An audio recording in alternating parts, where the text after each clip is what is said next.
Hello dear students, welcome to is mathematics. Class 10 की series चल रही है जिसमें हम चैप्टर नंबर 1 को कर रहे हैं। एक्सरसाइज 1.2 चल रही है हमारे पास। तो एक्सरसाइज 1.2 में आज हमारे पास सेकंड क्वेश्चन है। तो देखते हैं सेकंड क्वेश्चन हमारे पास है क्या। Find the additive inverse for each complex number. जो हमें क्वेश्चन दिए हुए हैं, हर कॉम्प्लेक्स नंबर का हमने एडिटिव इनवर्स तलाश करना है। तो सबसे पहले एडिटिव इनवर्स की जो प्रॉपर्टी है जरा उसको डिस्कस कर देते हैं, जब हमने कॉम्प्लेक्स नंबर में पढ़ी है। तो let z is equal to a plus iota b। अगर हमारे पास ये कोई कॉम्प्लेक्स नंबर है तो इसका एडिटिव इनवर्स क्या होगा। मैं ऐसा करता हूँ, दोनों तरफ माइनस से मल्टीप्लाई करता हूँ, माइनस a और ये हो जाएगा माइनस आयोटा बी। तो ये मेरे पास माइनस 1 से मल्टीप्लाई करने पर एक नंबर बन गया। एक्चुअल में इस नंबर z का एडिटिव इनवर्स एक ऐसा नंबर होगा जिसे हम इस z में ऐड करें और हमारे पास एडिटिव आइडेंटिटी आ जाए, यानी 0 आ जाए।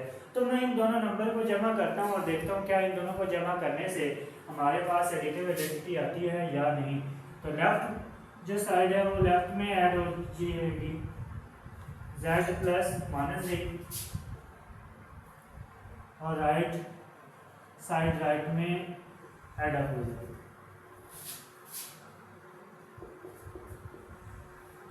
ठीक है, ये वाला हिस्सा तो इसी तरह से रहेगा z प्लस माइनस z। जब a में से a को निकालेंगे यानी रियल पार्ट में से रियल, तो हमारे पास क्या आ जाएगा 0। और जब b में से b निकालेंगे तो हमारे पास क्या आ जाएगा 0। और रियोटा जो साथ है मैं उसको उसी तरह से लिखता हूँ, यहाँ पर एडिशन का साइन लगा लेते हैं। ये इस वास्ते लिखा गया है क्योंकि हमारे पास कॉम्प्लेक्स नंबर में जो एडिटिव आइडेंटिटी होती है वो इसी फॉर्म में होती है, 0 प्लस 0 आयोटा की फॉर्म में। हम लिख तो इसको 0 भी सकते हैं, लेकिन मैंने इसको इस तरह से लिखा है। देखिए अब हमने जी को माइनस जी में जमा किया तो हमें एडिटिव आइडेंटिटी मिल गई। इट मीन्स कि माइनस जी इसका क्या है, एडिटिव इनवर्स है।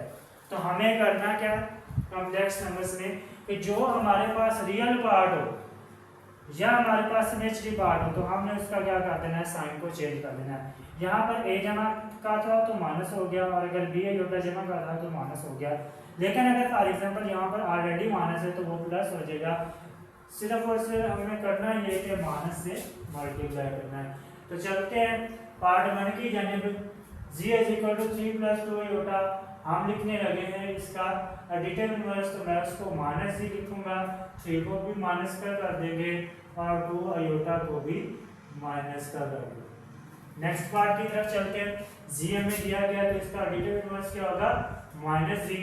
देखिए 4 जमा का तो मैंने 4 को क्या कर दिया माइनस, 3 आयोटा तो ऑलरेडी जमा का तो इसको मैं प्लस आयोटा कर दूंगा क्योंकि हमें साइन को चेंज करना है। आगे चलते हैं तो उसका एडिटिव इनवर्स माइनस जी लिखा जाएगा, 5 का साइन चेंज हो जाएगा, माइनस 5 हो जाएगा, 7 का साइन चेंज हो जाएगा, प्लस 7 आयोटा हो जाएगा।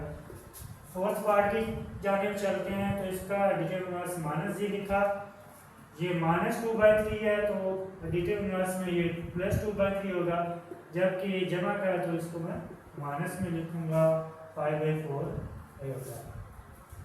तो डियर स्टूडेंट्स, ये था हमारा क्वेश्चन नंबर 2। इंशाल्लाह अगले लेक्चर में हम देखेंगे क्वेश्चन नंबर 3 को कैसे करें।